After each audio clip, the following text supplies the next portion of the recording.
Bonjour mesdames et messieurs, merci de nous retrouver sur LTM Télévision dans le cadre de l'émission Correct pour ce dimanche 22 novembre 2020. Plusieurs sujets à la une, un week-end mouvementé par des informations, notamment ces femmes qui ont décidé de manifester nues devant le domicile ou la rue du maintenant au domicile du professeur Maurice Kamto, président du mouvement pour la renaissance du Cameroun. On revient sur cette information, plusieurs d'entre elles ont été interpellées.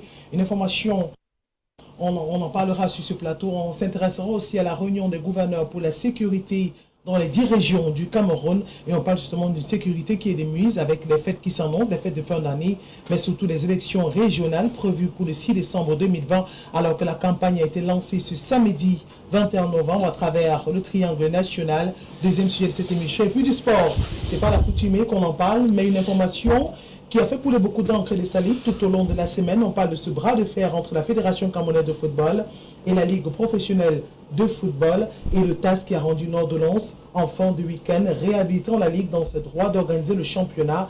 Après, bien sûr, les décisions d'une réunion qui s'est tenue à la primature entre le premier et le secrétaire général du Premier ministre, le président de la Ligue, le président de la Fédération et quelques présidents des clubs des différentes parties. On en parle dans cette émission. Le temps pour moi de vous présenter le panel. Nous sommes 4 pour l'instant sur ce plateau. Je vais commencer par Jean-Claude Youft. Vous êtes le représentant du Rassemblement démocratique pour le peuple camerounais. C'est un plaisir de vous avoir encore ce dimanche comme on a continué. Oui, le plaisir est partagé. Bonjour à tous, Madame Priscille. Bonjour à l'ensemble des copanélistes et bonjour aussi à vos millions de téléspectateurs.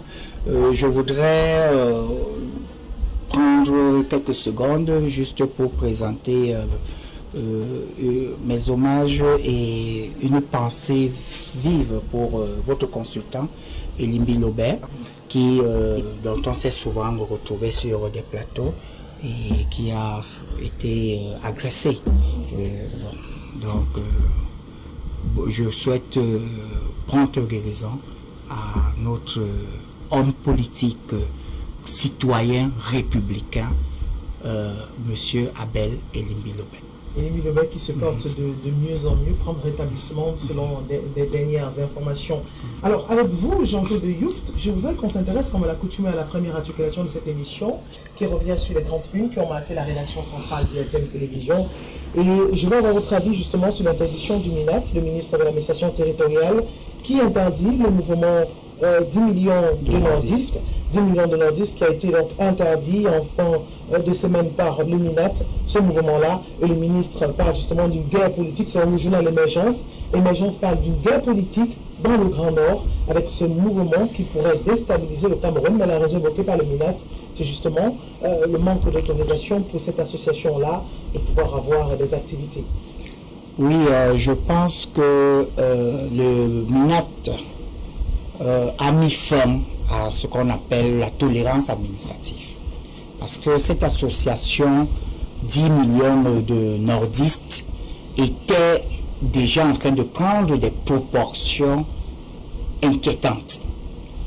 Surtout dans le cadre même des orientations qui ne relevaient même plus forcément du cadre d'une association, mais beaucoup plus ramenant de séments de la division, séments de la haine, amenant les citoyens camerounais, parce que le Cameroun n'est pas à être identifié que je suis nordiste, je suis sudiste, je suis anglophone, je suis francophone. Nous ne connaissons pas ça au Cameroun.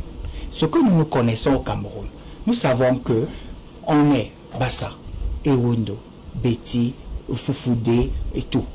Voilà. Et que nous vivons ensemble dans un pays uni et indivisible. Et que nous devrions continuer à s'aimer les graines de la paix, de la vie harmonieuse et de l'amour et du patriotisme. Mais cette association, ce mouvement ne parlait pas de diviser le Cameroun, mais revenait sur la condition des personnes ressortissantes du Grand Nord, la partie septentrionale, qui pénètrent la majorité de la voix lors des élections, mais parle aussi de la condition de vie de ces populations. Et on l'a vu lors des images, des grands reportages dans l'extrême nord du Cameroun, des enfants qui n'ont pas accès à l'école. D'ailleurs, lors de la dernière session ordinaire des députés, près d'1 million d'enfants n'ont pas d'état civil, n'ont pas d'acte de naissance dans ces régions. Les routes sont enclavées. C'était peut-être l'occasion pour ce mouvement de revenir véritablement sur la situation, mais promouvoir le développement dans les régions septentrionales du Cameroun. On est d'accord. En ce qui concerne la question de l'état civil, elle a été débattue bien sûr dans le cadre de cette session budgétaire, mais par rapport à un débat spécial, une session spéciale qui a été un débat au niveau de l'Assemblée nationale. Le problème de l'état civil relève d'un certain mécanisme et des habitudes aussi. C'est entre autres problèmes qui minent les nordistes et qui ont justement suscité ce mouvement 10 millions de nordistes. Oui, mais déjà, les députés de la nation du Nord portent déjà ces problèmes. La preuve en est que l'Assemblée nationale s'est saisie de cette question. Donc, en quoi une association de 10 millions de nordistes voudrait dire qu'elle est moins, que les questions du Nord sont moins portées ou bien ne sont pas assez bien portées au niveau donc du Parlement ou bien même des instances de l'exécutif national.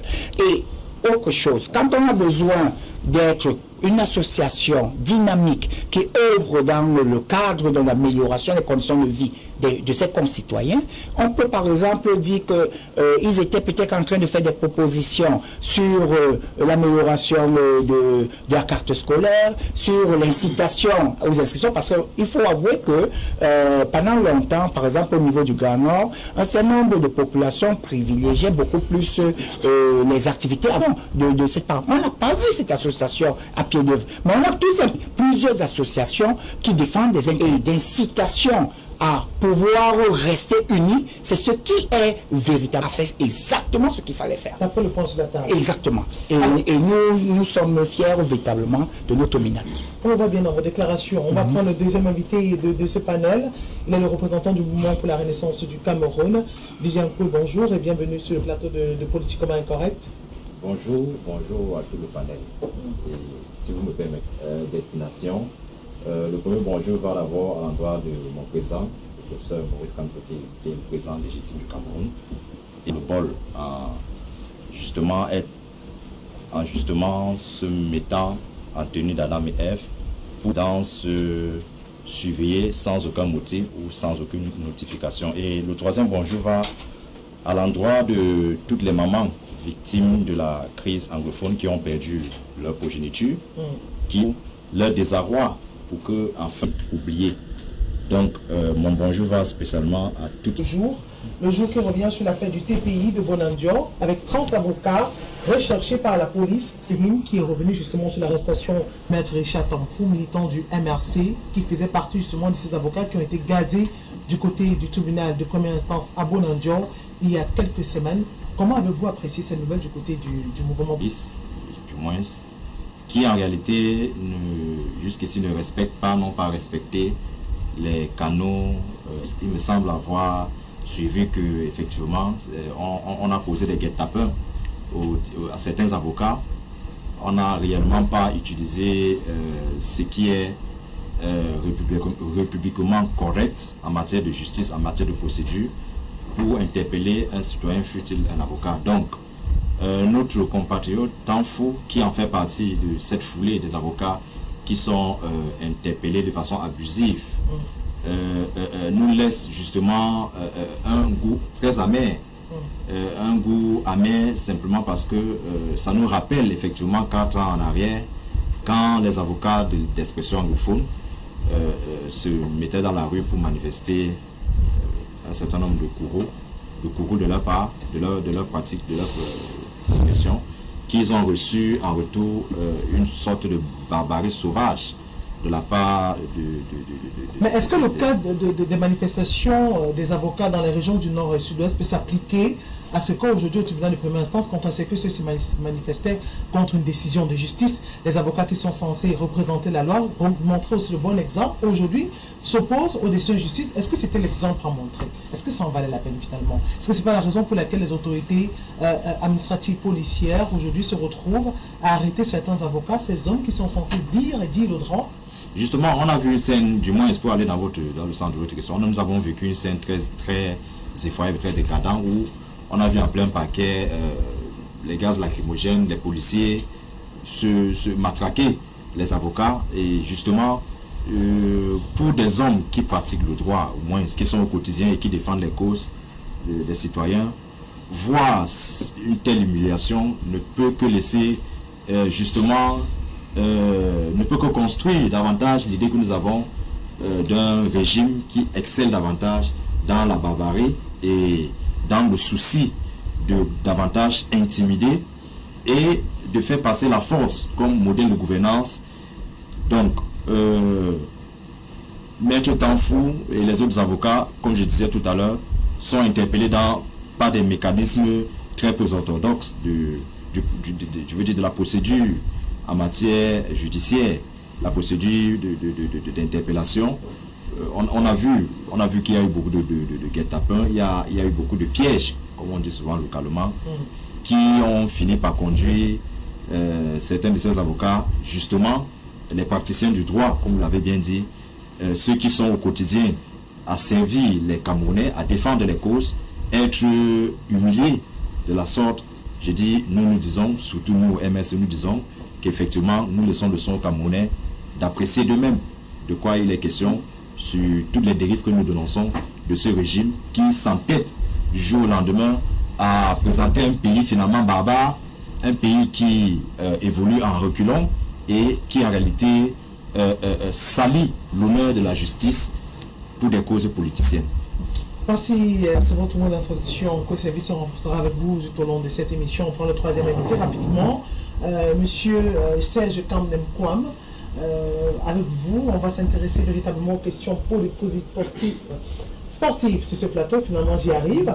Et avec vous, on prend d'abord le quotidien Mutation qui est revenu cette semaine sur le Mozambique, la rencontre entre le Mozambique et le Cameroun, comptant pour la 4e journée. On parle de match retour et le journal a titré sur la 3e mi-temps. Pourquoi les Lions ont prolongé leur séjour à Maputo? Vous avez vécu cette scène. On a parlé justement d'un problème de carburant, de kérosène qui a obligé l'équipe nationale à prolonger son séjour du côté de Maputo. Est-ce que vous êtes d'accord avec certaines personnes qui parlent d'un manque de fair play du côté du Mozambique, de la partie mozambicaine? Salut Priscille, salut à tout ton riche panel. Avant de répondre à ta question, permets-moi de ne pas déroger à la règle de politesse qui voudrait ici que, sous haute recommandation du président de la Ligue régionale de football de l'Ouest, que je passe le salut à votre chaîne de télévision, à la promotrice surtout, et vraiment à tous ceux qui nous écoutent ou nous suivent. Pour revenir à ce qui est de votre question, c'est vrai que c'est quelque chose qui a un peu défrayé la chronique. On a pensé avec la situation pandémique que l'équipe du pays mozambicain a usé des stratagèmes pour mettre le Cameroun à mal. Mais je veux dire pour ce qui est du cas du Cameroun en particulier, que nous sommes un peu responsables de ce qui nous est arrivé. Parce que lorsqu'on a un avion qu'on a affrété pour prendre une délégation, il faut qu'on perde un peu les habitudes de vouloir gérer les choses au cash. Parce que nous marchons généralement avec les mallettes d'argent, les sacs et tout ça. Or, nous savons que dans l'orthodoxie, il est important toujours de devoir régler par des mesures autres que le cash, donc soit les virements et tout ça. Quand on examine bien la situation, on s'aperçoit que pour le match, lorsqu'on est venu déposer les Lions, le cadeau a été payé au cash. Et il se pourrait qu'à ce moment, les instructions aient été données pour que la seconde étape se passe par virement, parce que ce n'était pas dans les us et coutumes mozambicaines. Donc je pense que le Cameroun ayant pensé, ou bien la Camerco qui était chargée de gérer ce pan-là, ayant pensé, ou bien ayant eu des difficultés de faire le virement immédiatement, a voulu revenir sur le plan de l'opérationnalité, le faire au niveau de l'aéroport. Et on a trouvé un couac parce que les autorités mozambicaines n'étaient pas prêtes à prendre de l'argent, d'une part, et de l'autre part, les délais pour le voyage, nous on devait voyager après le match. Or, ils estimaient que même si on fait une opération de virement à l'instant, il faut qu'ils se rassurent que l'argent est encaissé et ça pourrait se faire que le lendemain. Donc, on peut, dans une certaine mesure, tout en sachant que la défaite fait souvent mal en sport, et quand on regarde les événements qui a eu lieu entre la Gambie et le Gabon. Pensez qu'avec la pandémie qui sévit actuellement liée à la Covid-19, on peut faire des exagérations, mais dans le cas en espèce, il ne faut pas exclure notre responsabilité qui n'était pas du tout saine de reproche. Donc je pense que même si le Mozambique a saisi la perche pour faire une exagération, nous-mêmes, on est responsable partiellement de ce qui nous arrive. Merci. Avec vous, on sera tout au long de cette émission. Merci de votre présence. Rapidement, donc, le quatrième invité pour conclure cette première articulation. Biel, vous êtes Mathieu Biel, vous êtes le représentant du SDF, le Social Democratic Front. Bonjour et bienvenue sur le plateau de Politiquement Correct. Merci, bonjour Priscille, merci de m'avoir conduit à cette rencontre, à ce moment de réflexion. Et je salue mes companélistes, je salue vos nombreux téléspectateurs. Donc, je pense que cette matinée permettra à vos téléspectateurs d'élever leur niveau de compréhension des événements politiques et des événements sportifs de notre pays. Ensemble, donc, on va élever le niveau de compréhension sur les événements liés à la santé. Et on parle justement de ce dispositif sécuritaire dans les colonnes du journal Cameroun Tribune qui titre cette semaine Tous en éveil, sur instruction du président de la République Paul Biya, le ministre délégué à la présidence chargé des affaires de la défense, Joseph Betty Assomor, a présidé une réunion d'évaluation en vue de roder la machine de perspective d'un encadrement adéquat des élections régionales et d'un déroulement serein. Justement, on parle justement des mesures barrières qui ont été mises sur pied par le ministre de la Défense, Joseph Betty Assomor, pour encadrer ces élections régionales dont la campagne a démarré hier, 21 décembre. Oui, de toutes les façons, je pense qu'aujourd'hui, le Cameroun fait face à de nombreux enjeux sécuritaires. Et il est de bon temps que le gouvernement essaye véritablement se pencher sur ces questions-là afin que les Camerounais puissent vaquer librement leurs occupations, que ce soit au niveau de la santé, que ce soit au niveau tout simplement de sécurité corporelle des uns et des autres et de leur mouvement. Donc récemment, on a eu un événement totalement regrettable ici dans la ville de Douala, où des individus portant des sacs, n'est-ce pas, qui contenaient des matériels explosifs, n'est-ce pas, ont mis en péril la sécurité à l'intérieur de la ville. Donc, il doit du bon temps que des choses pareilles, que le gouvernement mette l'accent dessus afin que ça ne se reproduise pas et que le conflit, ou les différents conflits qui sont en train de sévir dans les frontières de notre territoire, que ces conflits-là n'arrivent pas ou n'atteignent pas des secteurs névralgiques comme la ville de Douala, Yaoundé. C'est que Douala, c'est la capitale économique, Yaoundé, c'est la capitale politique. Donc il est tout à fait normal qu'on mette un accent particulier sur la sécurité en ce moment. Et aussi, vous avez parlé des élections régionales. Vous savez que les mouvements sécessionnistes, n'est-ce pas, ne veulent pas entendre parler de tels événements dans la partie du territoire qu'ils considèrent comme leur future république. Donc c'est normal que la sécurité soit de plus en plus relevée et que tous les défis sécuritaires qui s'imposent actuellement au gouvernement soient résolus et soient négociés de la meilleure des façons.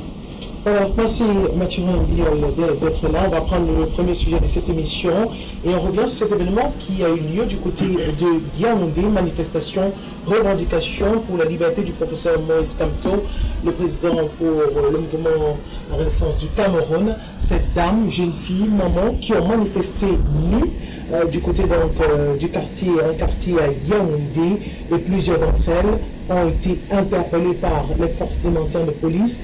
Alors, je commence par vous, M. Koué Vivien, sur la question, puisque vous êtes militant du MRC, sur ce plateau, pour nous éclairer d'ailleurs avant d'avoir l'avis des autres panélistes. On a parlé justement de cette manifestation à Yaoundé, une de trop, pour la première fois, c'était la visite de cette dame qui était venue saluer le professeur Moïse Kamto. Malheureusement, il n'a pas pu recueillir ou accepter la présence parce qu'il demandait à ce qu'elles intègrent la maison. Samedi, hier, on a eu droit à une autre manifestation de tout un genre. Ces dames qui ont décidé de venir manifester, pour certaines assises à même le sol, dénudées, totalement déshabillées. Comment comprendre? Comment est-ce qu'on explique ça? Est-ce que c'est un autre pan de la manifestation ou c'est une stratégie encore mise sur pied par le MRC? C'est une question qui me vient au pif. Pourquoi manifester pour la libération du professeur Maurice Kamto? Est-il emprisonné? Est-il incarcéré? A-t-il reçu une notification d'assignation à résidence? Toute la question demeure. Cette question porte de son sens et mérite d'être posée. Voyez-vous,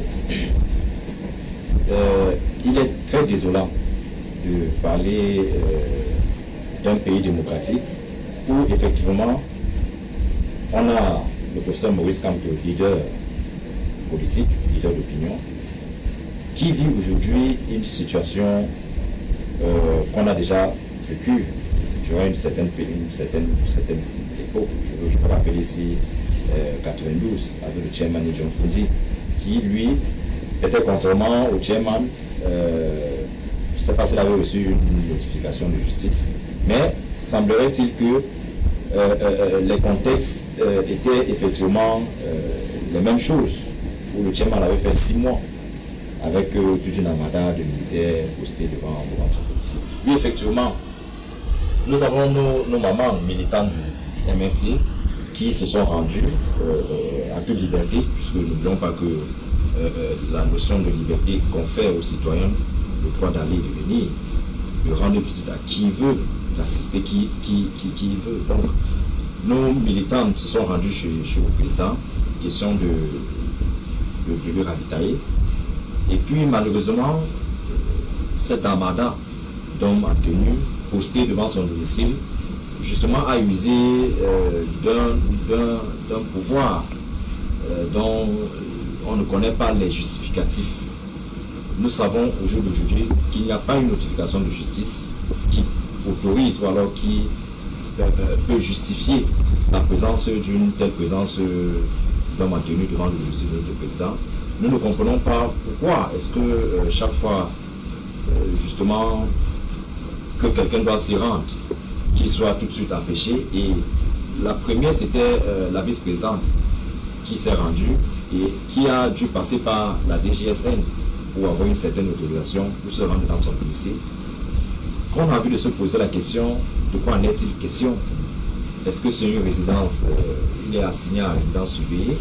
Si oui, que le régime qui lui a mis dans cet état, effectivement, respecte au moins le préalable en matière de procédure judiciaire, servir une assignation venant d'un juge ou d'un magistrat, qu'il n'en est pas question. Nous sommes ici dans un cas de dictature à outrance. Des mamans qui ont justement agi comme on dit souvent chez nous, comme des femmes bantoues, qui ont mis en jeu leur dignité, qui sont dénudées pour exprimer un message fort. Pour ne pas peut-être leur qualifier de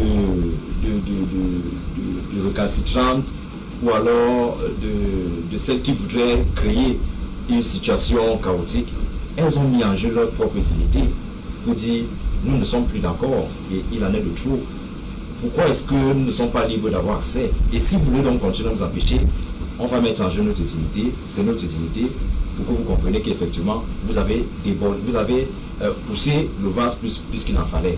Donc je crois que ce sont des motivations, sans que ce ne soit une stratégie, puisque vous avez parlé tout à l'heure de stratégie, sans que ce ne soit une stratégie, ça a été simplement ça a été une forme de communication, ça a été un message fort à l'endroit de ceux qui ont bien voulu que cette situation continue à perdurer, de ceux qui tiennent, je veux dire, les bouts de cette situation, de cette résidence résiliation illégale du président Maurice Kamto. Elles ont exprimé justement cette chose-là qui en réalité doit interpeller les citoyens camerounais sur la notion de liberté dans ce pays. Parce que finalement nous ne comprenons plus rien, mais nous savons simplement que autant cette situation perdure, autant elle nourrit davantage des crispations, des frustrations, et puisque nous sommes libres, nous n'allons pas nous empêcher d'exercer cette liberté, quitte à ce que le régime comprenne qu'effectivement on peut jouer avec tout, mais on ne doit pas jouer avec la liberté d'un citoyen. Alors, Monsieur Jean-Paul Diouf, est-ce que c'est un message fort qui est envoyé à l'endroit du gouvernement, des autorités sécuritaires, ces femmes militantes du MRC qui de droit voudraient voir les présidents interceptés par les forces de maintien de l'ordre qui sont postées depuis des mois, depuis le 22 septembre, à côté du domicile, à l'entrée du domicile du professeur Maurice Kamto. Elles ont décidé d'enlever les vêtements, de laisser la nudité filmée, diffusée sur les réseaux sociaux, les chaînes de télévision. Est-ce que finalement, doit-on en arriver là?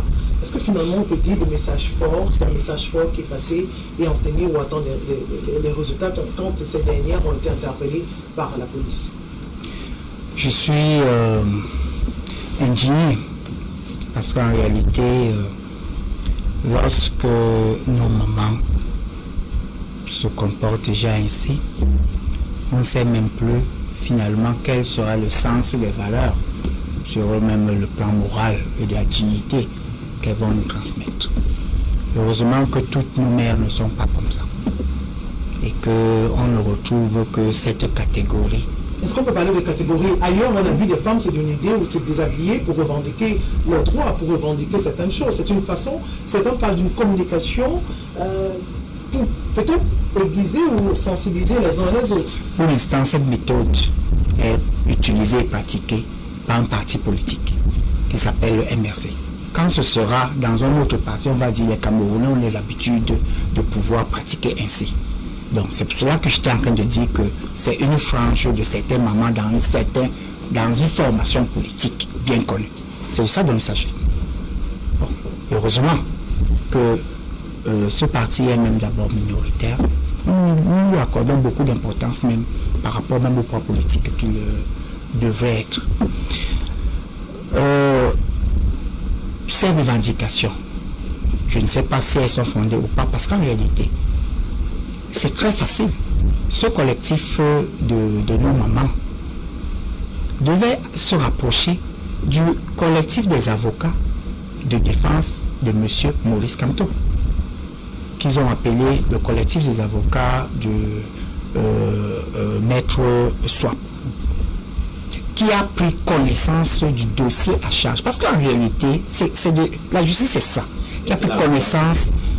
Je dis bien, j'invite M. Vivien à aller d'abord demander à ses camarades du MRC, avocats du collectif Microsoft, de venir vous dire le contenu du dossier à charge.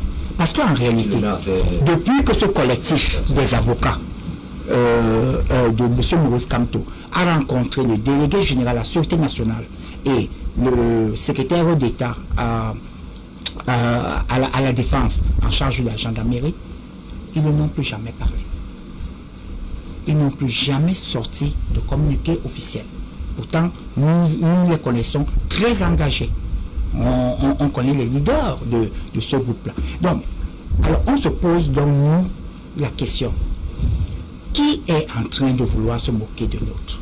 Ou bien de jouer sur l'ignorance ou l'hypocrisie d'un certain nombre d'acteurs? C'est de ça dont il est question. Je ne sais pas si vous voyez. Donc, si nous étions dans une situation où, qu'on était en train de nous dire que M. Maurice Kamto n'a pas droit à la défense, ou bien que son collectif des avocats n'arrive pas à pouvoir savoir de quoi il est question, ce serait beaucoup plus facile. Alors, c'est ce dossier à charge, parce que même vous et moi, nous ne pouvons pas nous prononcer sur une affaire de justice réellement si nous ne connaissons pas le dossier à charge. C'est les avocats qui ont accès au dossier à charge, que ce soit la partie d'accusation ou la partie de la défense. Le collectif des avocats de M. Maurice Kamto a pris connaissance. Alors qu'ils sensibilisent leurs camarades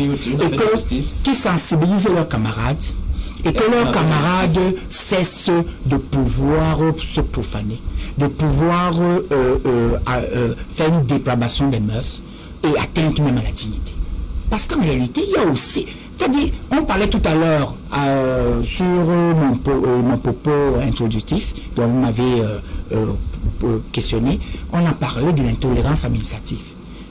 Je vous dis que même ce manifester est réprimé par la loi, et surtout en fonction du niveau d'exposition du public qui est en train de vous voir. Si ce sont des petits-enfants, c'est très grave. Atteinte à la pudeur. Oui. Donc, après demain, lorsque on dira force doit revenir à la loi, Les uns et les autres vont encore venir faire des plateaux de télé. Pourtant, ils passent leur temps à pouvoir violer la loi sur tous les plans. Là où il faut faire la revendication et y aller réellement, ils n'y vont pas. Le professeur Maurice Kamto est en résidence. Vous respectez la loi? Quand je vous dis que... Si vous respectez la loi, vous respectez la loi. Lorsque je vous dis que monsieur... lorsque je vous dis que monsieur Vivien ne comprend même pas cette notion, parce qu'en fait, j'ai vu comment il s'est embrouillé avec les notions de résidence surveillée, assignation... Monsieur Jean, nous ne serons pas faits. Vous ne le faites pas et vous parlez du respect de la loi. C'est dommage. Maintenant, du RDPC. Bon, alors, je disais donc que monsieur Koué Vivien a du mal à comprendre ces notions de résidence surveillée et d'assignation en résidence. Mais comme on est ici avec nos téléspectateurs qui doivent aussi nous comprendre qu'est-ce que nous sommes en train de développer, la notion de résidence surveillée est une décision de justice. Et la notion d'assignation en résidence est une constatation de restriction des libertés, des mouvements de l'individu. C'est parce qu'on se comprend très bien. Alors, lorsque vous voulez donc utiliser ces terminologies qui sont juridiques, à vous de faire le constat et de nous dire de quoi il est question. Bon, maintenant que nous avons dit cela, nous disons également que là où ça doit en réalité faire parler, c'est le dossier à charge. Ceux qui ont connaissance du dossier à charge, de quoi on accuse monsieur Maurice Kamto, qui, je peux vous dire déjà, a fait appel lors des marches du 22 septembre 2020, appel à l'insurrection et au renversement des institutions de la République. Ça, c'était connu à Mondovision par tout le monde. Et ils connaissent maintenant, à l'heure où nous vous parlons, le dossier à charge, alors qu'ils cessent de nous distraire et de cessent de mettre en faute les citoyens camerounais. Alors, Mathieu Mbiol, est-ce que vous êtes d'accord avec les propos de Jean-Claude Vieux qui parle de distraction, cette manifestation de femmes qui ont décidé d'aller devant le domicile du professeur Maurice Kamto, manifester, réagir, tout en étant nus? Est-ce que c'est une façon de sensibiliser, d'informer, de réagir, de décrier le mécontentement, ou on peut parler de distraction politique? Bon, il faut tout simplement dire que pour ce qui nous concerne, nous sommes tout simplement un peu interloqués, un peu abasourdis par ce que nous observons là, parce qu'il y a véritablement des thèmes qui sont beaucoup plus importants actuellement au pays. Il y a des thèmes qui peuvent véritablement, qui devraient véritablement mobiliser les Camerounais, qui les concernent directement pour l'amélioration de leurs conditions de vie, telles que l'accès à l'eau, l'accès à l'électricité, l'accès à des meilleures conditions d'éducation, une meilleure éducation, la santé. Voilà des thèmes qui sont véritablement porteurs. Quand on voit des mamans qui ont certainement, en cette période de rentrée scolaire, des charges sur ces différents aspects-là, se les voir à tel spectacle, on se demande, ont-elles déjà satisfait ces besoins dont j'évoquais tout à l'heure, pour pouvoir aller ainsi livrer leur nudité en spectacle, n'est-ce pas, dans les rues. Donc c'est vraiment étonnant. Je me demande si lui-même, le professeur Kamto, était au courant, n'est-ce pas, d'une telle initiative prise par ces dames. Je pense que formé tel qu'il est en tant que juriste, je ne pense pas qu'il aurait donné son accord pour une telle initiative.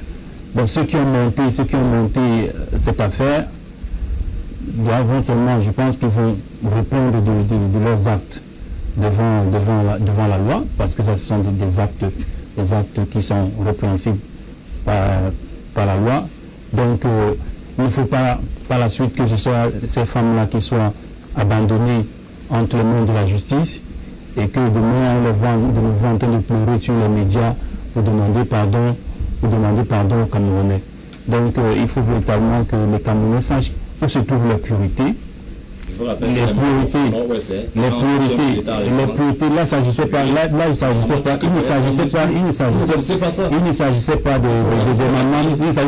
mamans qui ont été recrutés et payés pour le faire. Il s'agit des groupes culturels. Dans le Nord, il y a des groupes culturels n'est-ce pas, qui ont des danses dans lesquelles il y a des passages comme ceux-là. Ce sont des groupes culturels. Ça n'avait rien à voir. Même au nord-ouest, je vous en prie, même à l'ouest, je vous en prie, vous avez parlé, c'est vous qui avez la parole. Même à l'ouest, et je veux dire au nord, il y a des groupes culturels où au cours de la danse, n'est-ce pas, les femmes se dénudent.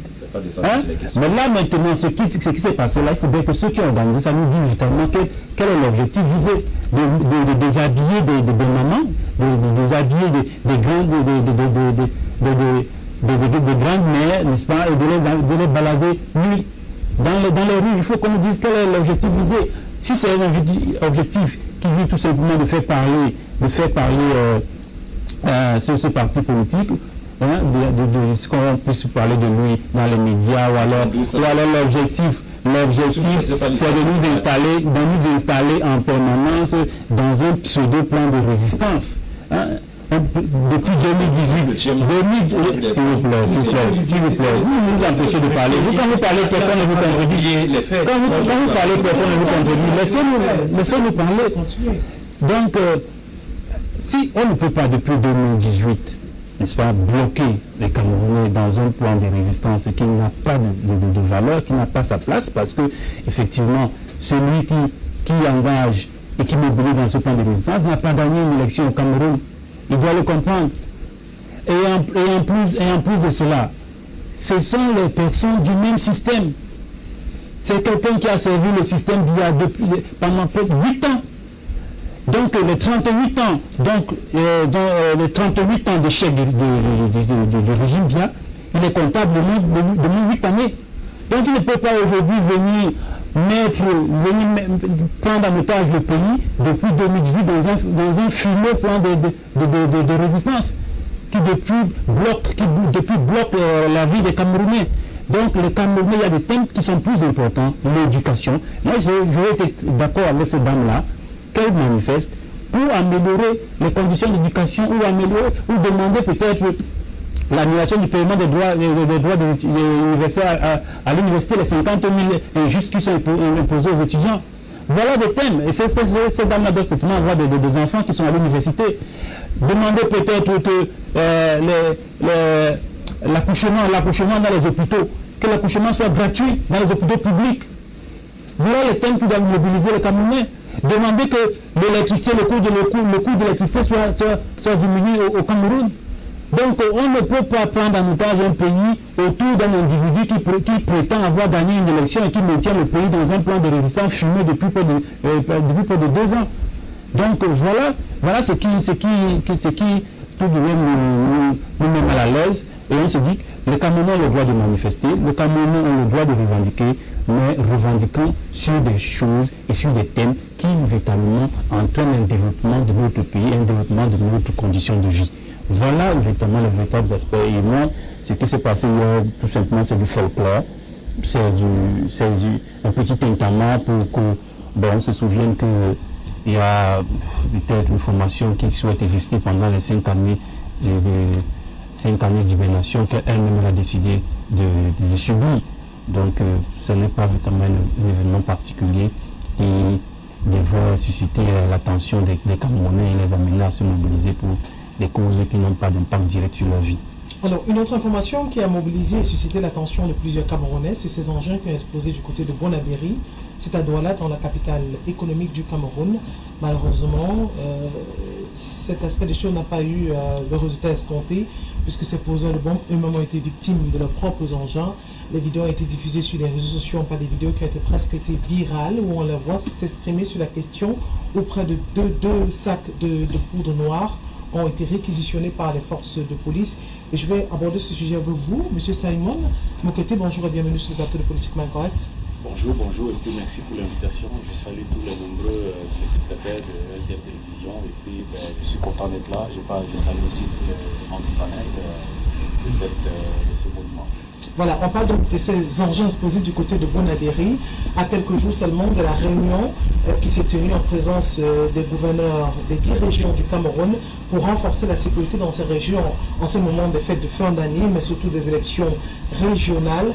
Et le point qui est plus ouvert, justement, c'est ce prolongement de ces engins explosifs des régions du nord-sud-ouest vers le littoral, et Yaoundé qui a été victime à près de 3 fois d'engins explosifs qui ont causé plus de peur que de peine, notamment on a eu des blessés, mais cette fois-ci du côté de Douala. Comment analysez-vous, comment avez-vous analysé cet événement-là qui s'est déroulé du côté de Bonadéry?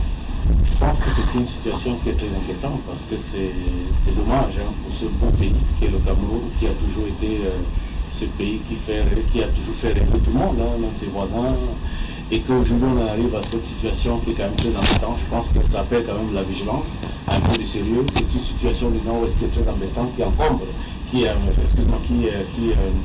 embarrasse le Cameroun et qui touche sérieusement l'image de ce pays. Et ça nous interpelle sérieusement à regarder franchement comment est-ce qu'on peut faire pour continuer à travailler tout ce travail qui est fait depuis très longtemps, mais que ce travail continue, qu'on accélère un peu et qu'on essaie vraiment de vite discuter et trouver une solution. Je pense que c'est quand même très inquiétant d'avoir des bombes, même si c'est artisanal, qui explosent comme ça dans la capitale économique. C'est très effrayant et ça crée une situation qui n'est jamais arrivée. Et que nous devons, chacun devait être vigilant, parce qu'aujourd'hui, ce n'est pas seulement une histoire de sécurité qui appartient aux forces de l'ordre ou à la gendarmerie. Je pense qu'aujourd'hui, tout le monde doit être vigilant, parce qu'au-delà de tout ce qui se passe dans le pays, je pense que chaque Camerounais doit tout faire pour que ce pays reste ensemble, pour que ce pays ne soit pas divisé. C'est aussi la mission première que nous avons en tant que citoyens de ce pays, et que quand il arrive des choses comme ça, nous devons être vigilants pour tout faire franchement pour dénoncer des actes pareils et ne pas encourager ce type d'action. Je pense qu'aujourd'hui c'est quand même c'est très préoccupant pour le Cameroun d'être dans cette situation aujourd'hui, parce que ça peut vite dégénérer. Donc je pense que la réunion est tout à fait logique au niveau de l'État. Il faut le prendre au sérieux, parce que les histoires pareilles, ça commence là, et puis on va entendre que ça a explosé à gauche ou à droite. Je pense que pour apaiser la situation, pour apaiser un peu cette peur qui peut commencer à être développée par des citoyens, je pense qu'il faut rapidement associer déjà les chefs de bloc, les chefs de quartier, pour pouvoir discuter avec les populations et vraiment rapprocher ce dialogue entre eux pour que les événements pareils ne puissent plus continuer. Je pense que c'est très préoccupant et il faut prendre au sérieux ce type d'événements. Moi j'ai beaucoup travaillé dans un pays comme le Mali, où on a vu les événements démarrer comme ça petit à petit, et puis après c'est devenu très compliqué à Tombouctou. Un endroit que je connais très bien aujourd'hui. Il faut qu'il y ait une vigilance certaine, mais il faut impliquer davantage ce qu'on n'a pas fait ailleurs. Il faut absolument impliquer les différents chefs de bloc, les différents chefs de quartier pour complètement augmenter le volume au niveau de la sensibilisation de proximité et impliquer un peu plus la population de ces grandes villes pour que chacun se rende compte de sa responsabilité en tant que citoyen pour protéger le pays, pour accompagner tout ce qui se passe aujourd'hui dans le Cameroun. Donc c'est une situation qui est très délicate et que chacun doit se sentir. On ne peut pas dire que c'est une histoire de gouvernement et de socialistes. On ne peut pas être dans ce type de disposition. Je pense que chacun doit s'impliquer pour ainsi concerne la résolution de cette crise, parce qu'on ne peut pas continuer à vivre comme ça, c'est pas possible. Alors on parle justement d'un environnement qui n'est plus serein. On a vu des engins explosés du côté de Yaoundé, la capitale, aujourd'hui à Douala. Par la force des choses, il n'y a pas eu de blessés. Au lendemain justement d'une réunion tenue avec les gouverneurs des 10 régions pour renforcer la sécurité, est-ce qu'on a parlé justement d'un communiqué qui a été rendu public faisant ce que les débits de boissons devaient surveiller ou dénoncer des sacs ou des colis suspects? Est-ce que ça se limite simplement à cette sensibilisation-là, ou il y a d'autres choses qui sont mises sur pied pour renforcer, mais surtout sécuriser et rassurer les populations? C'est des questions très très très sensibles et dont la stratégie en réalité pour la résolution en matière de lutte contre le terrorisme ou bien l'insécurité ou le banditisme relève souvent des questions d'ordre stratégique très confidentielles. Parce qu'en fait, si le terroriste ou le bandit ou le voleur, c'est que voilà la méthode, vous l'attendez là-bas, il n'ira pas là-bas, il va, voilà. Bon, je peux aussi vous rassurer que le cas de Resseré, la preuve en est qu'il y a eu des attentats du World Trade Center du 11 septembre 2001 aux États-Unis, mais ça ne voulait pas dire que les États-Unis ne représentent pas un pays serein. On parle d'une situation qui implique des Camerounais parce que les engins sont déposés par des personnes qui viennent des régions anglophones, donc forcément un prolongement de la crise anglophone, et on s'achemine déjà une sorte de crise qui était des revendications corporatistes. Aujourd'hui, une situation améliorée des populations des régions du Nord-Ouest se développe déjà en terrorisme. Il est lieu quand même de s'inquiéter, mais de rassurer les populations. C'est vers ce plan de choses qu'on est en train de s'acheminer. La France aussi a connu également les attentats de Bataclan. Il y a eu dernièrement l'attentat de Nice et tout, mais la situation est toujours sereine. Je peux voir, je suis ici en train de vouloir dire que lorsque vous voyez un attentat terroriste, qui est souvent même parfois très spectaculaire et dont nous nous indignons et nous sommes souvent très outrés parce que c'est la perte en vie humaine, parfois même aussi des pertes en matériel, des biens des personnes. C'est parfois un cas sur 10 000. Hein. Donc c'est-à-dire tout le reste, 9 999 sont parfois déjoués par les forces de renseignement, par les forces de défense, par les forces de maintien de l'ordre. Mais nous ne pouvons pas savoir, et j'ai salué la sortie du gouverneur de la région du littoral en marge de cette conférence de gouverneurs présidée par le MINAT, qui a donné une interview, qui a été interviewé par le Poste national, et où il a dit que si les forces de renseignement et de maintien de l'ordre commencent tout le temps à dire ce qui vient d'être fait, on passerait des journées entières uniquement à écouter les éléments de bravoure de ces agents de renseignement. Donc nous saluons ici parce que je peux vous dire que une ville de 3 millions d'habitants comme celle de Douala, et où nous retrouvons que les bandes armées ou bien de terrorisme ou de banditisme, c'est parfois comme des cas isolés, tels que nous avons connu en un week-end le cas des microbes, et qui a été résolu le temps d'un week-end, toujours également. Ça montre également que les autorités administratives, le gouvernement, les forces de maintien de l'ordre et de renseignement sont bel et bien à l'œuvre, à pied d'œuvre. Mais on ne cessera de le dire. On ne peut pas parler de sécurité totale sans collaboration franche et sincère de la population. Parce qu'en réalité, c'est nous, d'abord, les premiers agents de renseignement dans un pays. Tout citoyen dans un pays est un agent de renseignement. Parce que lorsque vous voyez un mouvement suspect, un voisin qui, du jour au lendemain, vous ne comprenez pas qu'est-ce qu'il fait là, mais vous voyez comment il a des agissements, prévenez les forces de maintien de l'ordre. Et à partir de ce moment, peut-être que c'est 1000 vies que vous êtes en train de sauver. On ne cessera de le dire.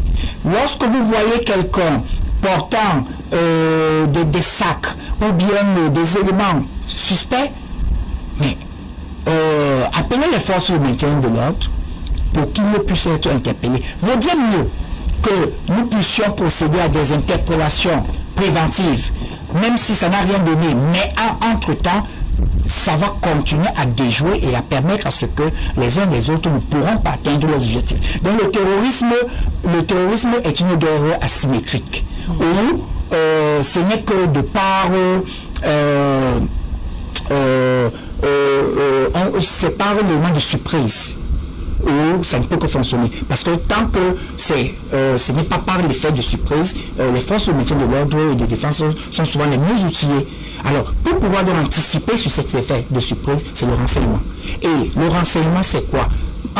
nous, la population, les agents de renseignement que nous devons continuer à couvrir. Parce que lorsque vous avez un agent de renseignement et que vous avez eu à dévoiler sa nature et sa qualité, terminé. Il est déjà à découvert, il ne peut plus continuer à travailler. Donc continuons à les protéger. Les stratégies en termes de prévention, de lutte antiterrorisme, ceux qui sont les plus efficaces ne se parlent pas sur les plateaux de télé ou de radio. Parce qu'en réalité, il faut continuer à surprendre le terrorisme ou le bandit. Mais continuons à soutenir l'action gouvernementale et à être des premiers agents de renseignement. Et je pense que par là, nous allons avoir une victoire et un état de sécurité à taux zéro de risque n'existe pas. On se rapproche tout simplement du risque zéro, mais on en est, c'est un idéal tout simplement. Alors, oui, un idéal, mais sauf que depuis près d'un mois, déjà on enregistre de nombreux cas d'insécurité dans la ville de Douala liés au terrorisme. On se rappelle déjà il y a quelques semaines de ces écoles qui ont été attaquées grâce à la réaction des autorités sécuritaires sous le commandement du commandant Méfiré, à qui on dit on mange ce plateau, a réussi à démanteler cela. Aujourd'hui, on parle justement de ces engins explosifs. Jean-Claude Yuft parle justement des dispositions prises par le gouvernement camerounais, mais parle aussi de la réaction, interpelle la réaction des populations qui doivent travailler en étroite collaboration avec les forces de sécurité. Oui, avant de répondre à votre question, je me sens obligé de rebondir sur les propos de mon companéliste militant du SDF qui justement faisait des honneurs à nos mamans qui ont mis leur dignité à contribution pour exprimer leur ras-le-bol. Pour simplement rappeler que le SDF dont il se réclame être militant est un parti qui est de mon fief en termes de département d'origine.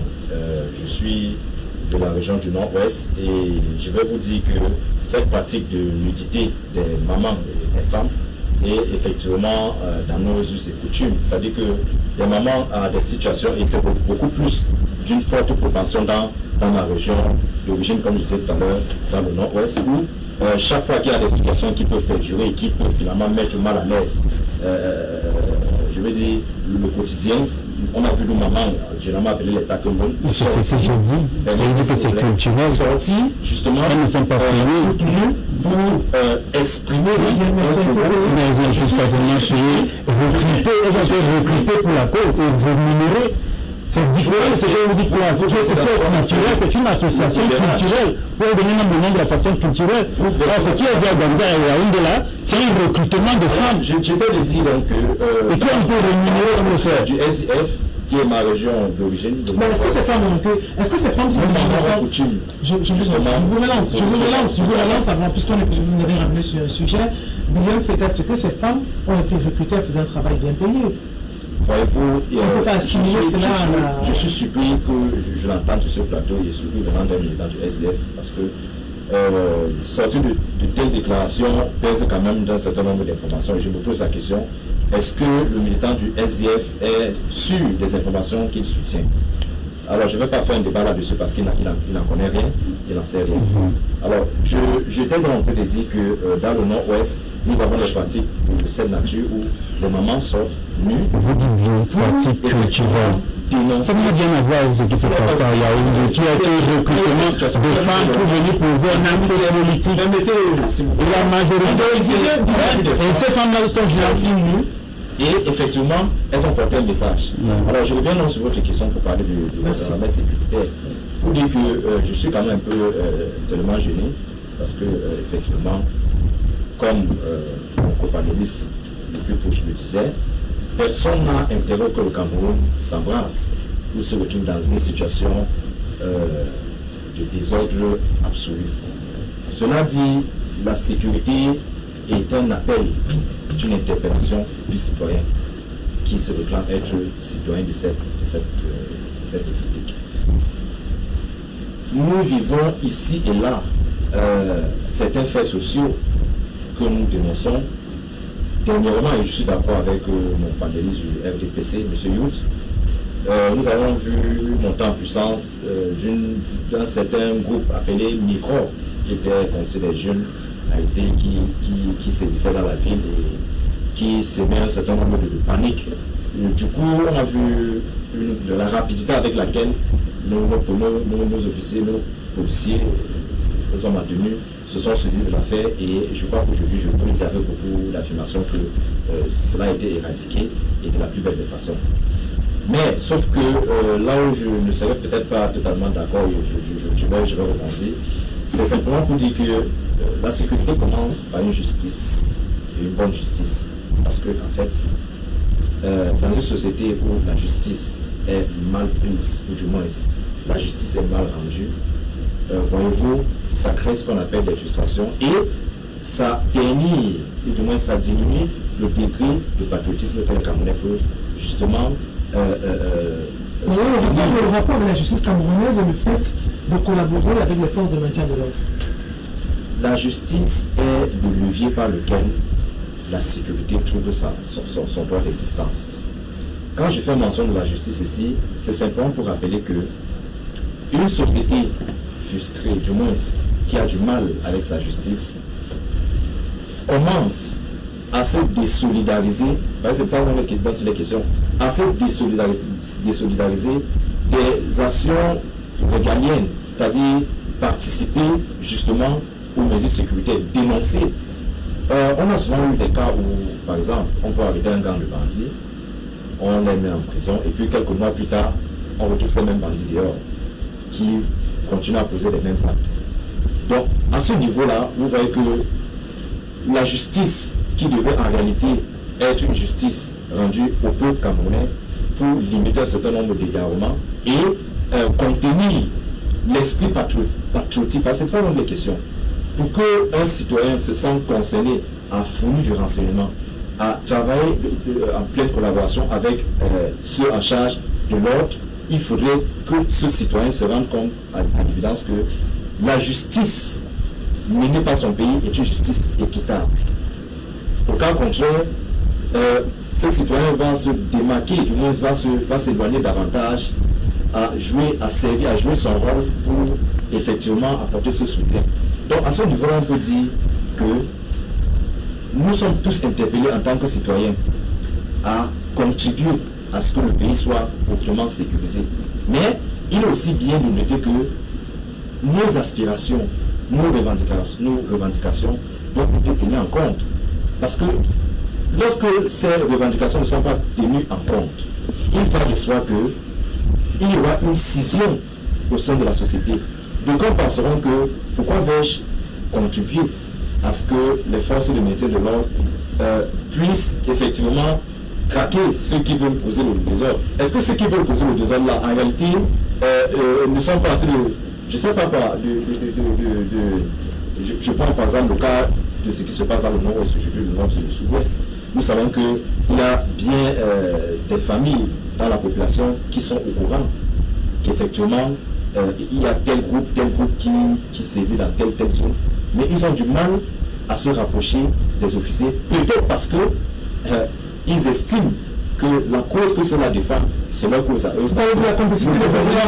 Parce que le gouvernement, dans sa justice, n'a pas établi un meilleur rapport pour que le citoyen se sente assez interpellé des questions purement nationales. C'est pour ça que je dis à ce niveau, moi, de mon point de vue, tout dépend de la qualité de la justice que nous avons dans un pays. Une bonne qualité de justice garantit une meilleure sécurité pour une république. Mathieu Rambouillet, sur la question de la sécurité grandissant, l'arrivée des gouverneurs, le renforcement de la sécurité pour cette fête de fin d'année, mais surtout les régionales, les élections régionales qui sont annoncées pour le 6 décembre, dont la campagne a commencé ce samedi. Je constate que nous sommes en train beaucoup plus de commenter les faits sans véritablement les analyser, c'est-à-dire sans véritablement comprendre quelles sont les causes. Pourquoi est-ce que on sait dans les zones au nord, il y a beaucoup Haram qui sévit, n'est-ce pas? À l'est, il y a les rebelles centrafricains qui sévissent dans la zone. Au nord et au sud-ouest, on connaît les sécessionnistes qui sont en train de combattre l'armée nationale dans ces zones-là. Et pourquoi subitement est-ce qu'il y a des bombes qui viennent qui viennent qui entrent à Douala, Yaoundé. Pourquoi? Les sécessionnistes veulent-ils exporter le conflit du nord au sud-ouest pour Douala et Yaoundé et en faire maintenant une guerre nationale? Ont-ils abandonné le pouvoir sécessionniste? Il faut qu'on se pose dans les vraies questions. Donc, ce sont ces questions-là qu'on ne veut pas poser, qui véritablement doivent susciter notre intérêt. Donc, il faut comprendre que, pour ma part, je pense qu'il y a une sorte de conjugaison, n'est-ce pas, de force entre les mouvements sécessionnistes et certains groupuscules paramilitaires qui sont proches d'un parti politique au Cameroun. Laissez-moi continuer dans mon expression. Donc il y a des groupuscules paramilitaires, n'est-ce pas, qui sont proches ou alors qui revendiquent une proximité avec un parti politique légalisé au Cameroun qui depuis 2018 a un plan de résistance nationale qu'il essaie de vouloir imposer. Donc ces groupuscules-là ont toujours revendiqué une proximité. Je ne dis pas que c'est ce parti politique qui revendique une proximité. Je dis que ce groupuscule revendique une proximité et pose des actes politiques en faveur de ce parti politique-là. On sait que lorsque les ambassades camerounaises ont été détruites, n'est-ce pas, en France, en Allemagne et dans d'autres pays, c'est l'effigie d'un leader de ce parti politique qui a été utilisé pour remplacer du président de la République. Merci le professeur Monestan. Je vous en prie, ceux qui m'écoutent savent de quoi je parle. Je veux donc dire ceci, ce sont ces véritables analyses qu'il faut faire. Hein? Il ne faut pas commenter que bon, il y a des jeunes gens qui sont fait exposer à Bonabéry, mais c'est de demander pourquoi c'est à Douala maintenant qu'on vit des explosions et à Yaoundé. Pourquoi? Les ambassadeurs ont-ils abandonné le projet socialiste qui est de diviser le Cameroun et de créer un État dans leur parti, la partie qu'ils revendiquent, pour maintenant faire une guerre qui devient nationale? Donc, quand on ne répond pas à cette question-là, on ne va pas trouver les véritables réponses. Voilà pourquoi le gouvernement devait nous donner des réponses à ces questions-là et que les Camerounais comprennent quels sont les véritables enjeux actuellement. Et tant qu'on n'a pas trouvé des réponses et qu'on est toujours dans le flou, on va se retrouver dans les situations que nous sommes en train de vivre actuellement et pour nous c'est déplorable. Il faut véritablement que l'État prenne ses responsabilités et nous disons que nous, au SDF, nous n'avons pas l'intention de diriger un pays divisé. Nous n'avons pas l'intention de diviser un pays à moitié. Nous voulons diriger le Cameroun et le Cameroun dans son entièreté et dans sa globalité. Donc, nous condamnons et nous dénonçons tous les projets sécessionnistes et nous dénonçons et nous condamnons même ceux qui sont dans la zone francophone qui vont s'allier à ces sécessionnistes-là pour diviser le pays ou alors pour prendre le pouvoir à Yaoundé. Parce que nous pensons et nous l'avons toujours dit que nous arriverons au pouvoir par les urnes et c'est la voie des urnes que nous visons. Et nous mettons la pression sur le gouvernement afin que des cadres, n'est-ce pas, propices soient mis sur pied et qu'il y ait possibilité d'évolution du pouvoir par les urnes. Nous continuons à mettre la pression sur cela pour obtenir un code électoral consensuel, pour obtenir la possibilité d'avoir une alternance pacifique au pays, ici au Cameroun, sans forcément recourir par les armes. Alors, Jean-Claude, il faut sortir sur la question. Mathieu Guillaume lève des interrogations qui suscitent vraiment notre attention, parlant justement d'une guerre sécessionniste qui commence à être une nationalité. Ce qui me pousse à vous poser la question où on a le projet de sécurité routière pour la fouille systématique des passagers des bus de transport quand on sait qu'on a retrouvé en possession de ces poseurs de bombes 2 sacs de poudre. Comment ont-ils pu être acheminés à Douala et même à Yaoundé puisqu'on a parlé des explosifs, des engins explosifs du côté-là? Il faudrait que nous rassurons sur un certain nombre de choses. Hein. Même lorsque ça vous paraît distrait, c'est très efficace. Les fouilles sont certes ciblées, mais qui reposent sur un certain nombre d'éléments factuels de renseignement. Je peux vous dire que quand vous êtes très dangereux, vous ne traversez pas Misselele avant d'arriver ici à Douala. Vous restez là-bas. Bon, mais je salue la position de M. Mathurin Biol. M. Mathurin Biol, je souhaite de tout cœur que la frange extrémiste du SDF incarné par l'honorable Nietzsche et monsieur Jean-Robert Wachfo du Chador Communication et tout, puissent vous entendre et être aussi de cette position républicaine. Mais nous savons et nous sommes convaincus que le chairman incarne la position républicaine et que le SDF est un parti républicain. Nonobstant le fait qu'il existe véritablement cette frange qui est très proche d'un autre parti. Non, je ne sais pas de quoi vous parlez là, mais okay. Je sais que le SDF a la position qui sont officielle. Hein? Donc le SDF a la position officielle, le SDF s'exprime par le NEC, le SDF s'exprime par le président. Et quand le président n'est pas là, le SDF s'exprime par le vice-président. Donc tout militant peut avoir une opinion sur un sujet. Ça ne veut pas dire que le parti est divisé. Monsieur Mathieu, nous parlons de la même chose, mais seulement nous savons qu'il y a trop de sorties du député honorable Nietzsche il a dit. Bon, mais vivement que ce soit fait. Je voulais dire à monsieur Dilian Quinn du MRC ici que il a fait un raisonnement à l'inverse en ce qui concerne les attentes d'une population en matière d'ordre sécuritaire. Je vous dis, monsieur Dilian Quinn, en matière d'ordre sécuritaire, le citoyen ne se pose pas d'abord la question de savoir qu'est-ce que mon pays m'a donné. La question d'abord commence dans le cadre d'un pays, d'une nation, d'une patrie. Qu'est-ce que j'ai fait pour mon pays? Ça commence par là. Parce qu'en réalité, au moment où vous naissez dans un pays, vous devez déjà tout faire pour que vous puissiez préserver et l'intégrité de ce pays, et la paix et la stabilité. Parce qu'en réalité, tout ce que vous allez vouloir vous mouvoir, tant sur le plan de prospérité et tout, ça ne peut pas avoir de sens si votre pays n'est pas un pays stable de paix. C'est de ça dont il est question. Donc, qu'est-ce que j'ai fait pour mon pays? Et lorsque j'ai dit de manière succincte et simple que tous les citoyens d'un pays sont des agents de renseignement d'abord, parce qu'en réalité, c'est quand nous nous surveillons, c'est quand lorsque nous veillons à ce que la sécurité et la paix puissent être préservées, qu'on peut dire que nous sommes dans un pays de paix. On ne peut pas avoir un policier ou un gendarme derrière tout citoyen dans un pays. Même aux États-Unis, ça n'existe pas. Donc, c'est pour vous dire que le renseignement est efficace. Malgré les moyens qu'on peut y allouer, ça ne peut pas porter fruit s'il n'y a pas une franche collaboration sincère de la population. Et quand vous dites que c'est un problème de justice, non. Je vous dis que le renseignement, d'abord en matière préventive, on est très loin en ce qui concerne d'abord la justice. Et je vous rappelle que lorsque on parle même de justice, il y a des populations qui ont souvent arrêté même des bandits et qui, lorsque on veut faire appliquer la loi, trouvent que la loi est très souple.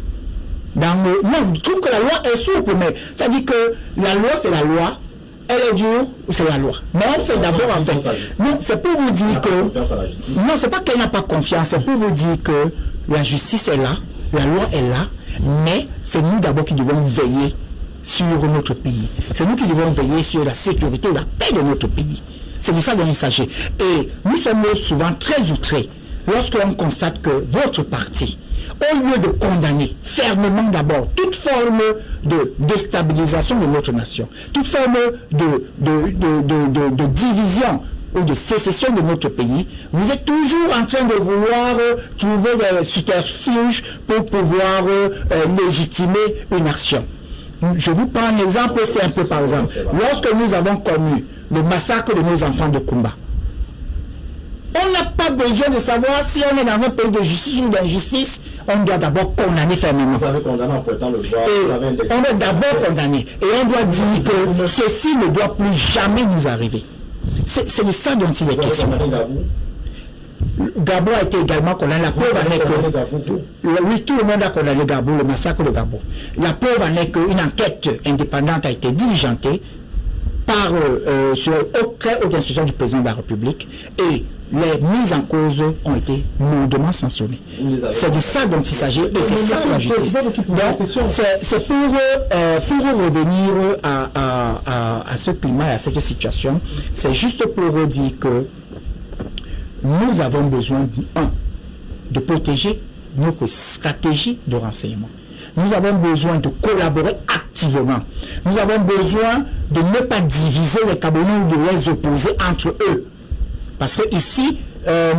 Mathieu Biol, ce n'est plus une revendication sécessionniste dont il s'agit aujourd'hui. Nous sommes ici face à une montée juste du banditisme de grand chemin et de très haute criminalité. C'est tout. Parce qu'en réalité, la revendication sécessionniste, vous avez raison, devait bel et bien être dans l'autre sens. Mais vous voyez le sens migratoire des déplacés internes.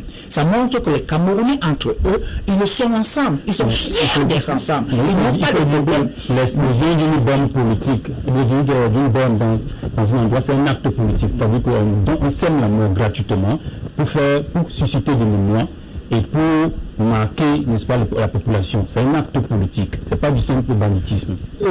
C'est pas forcément un acte, parce que pour parler d'un acte politique, parce qu'on ne braque pas avec les bombes. Non, je dis que pour pouvoir lier cela à un acte politique, il faudrait qu'une formation politique en fasse une revendication politique. Non, je vais poser, il n'y a pas de revendication. Il faut donc comprendre qui sont ceux qui sont derrière. C'est un acte, il faut comprendre qui sont derrière cet acte-là. Monsieur Mathieu Biol, nous parlons de la même chose, mais nous disons différemment certaines choses. Je vous dis que, comme beaucoup pour parler d'un acte politique, il faut que la revendication d'un acte terroriste soit portée par une formation politique qui en fait une revendication et dit que moi, ce parti, voici ce que je viens de poser comme acte parce que je ne suis pas d'accord avec les institutions qui sont mises en place. Mais pour l'instant, toutes les tentatives ou bien les pseudo-attentats ou bien les bombes artisanales, parce qu'il faut aussi le dire, elles sont encore au niveau des bombes artisanales et nos forces de défense et de renseignement travaillent activement pour démanteler tous ces circuits. Non pas faire l'objet de revendications formelles d'une formation politique. Donc, conclusion, nous ne pouvons pas tout de suite les lier d'abord à une revendication politique, mais nous lions cela à une revendication terroriste et de type de banditisme de grand chemin. Et qu'il faut maintenant sévir avec la plus grande fermeté possible. Voilà, c'est de ça le message. On va rapidement lire le message et prendre le troisième sujet de cette émission. Rai est un citoyen comme tout le reste et devrait assumer ses actes, surtout lorsqu'il prend le risque de défier les institutions de la République. Dommage pour cette partie du pays qui prend la dépravation des mœurs. À mon Dieu, vision veut gérer le Cameroun. Bonjour le panel, bonjour les fans de TMTV. Je pense que la question du changement concerne tous les Camerounais. Je ne comprends pas pourquoi le MRC et les ressortissants de certaines régions du Cameroun veulent se sentir plus concernés de ce changement. Monsieur Kamto doit cesser. Le message n'a pas été signé. Bonjour à vous sur le plateau. En tribal, autrement dit, Tontine, Saïd Habib, Sam de Matapé nous envoie le message.